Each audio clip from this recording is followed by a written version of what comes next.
In this video, I'm gonna teach you how to disable game share on PlayStation 5 from phone. It's a very easy process, so make sure to follow along. In this video, I'm gonna give you easy to follow instructions on how to properly stop game sharing from your PlayStation 5. You will be able to do this using your phone. So if you don't have access to your console at the moment, or you prefer to use your smartphone, then all that you have to do is go over to the PlayStation website.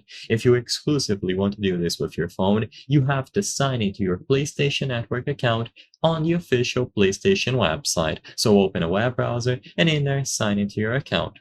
Once you are properly signed in, you will be able to click on your username or your PlayStation Network tag and then go over to the account settings.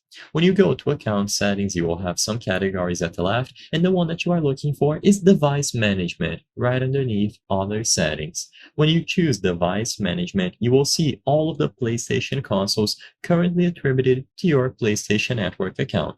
So all that you have to do in this window is find the specific device that you want to deactivate and consequently remove from game sharing. So choose any of the devices listed here. Usually they are going to have custom names and you will be able to identify which console is which. And once you select any of them and remove them, now they won't be part of the game share anymore.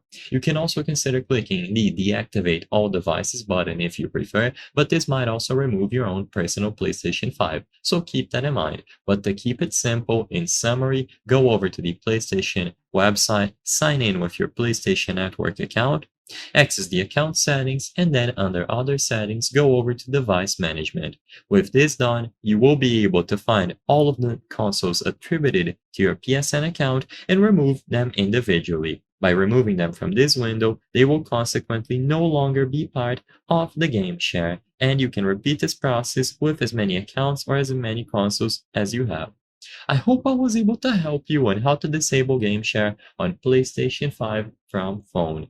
If this video helped you, please be sure to leave a like and subscribe for more very easy tips. Thank you for watching.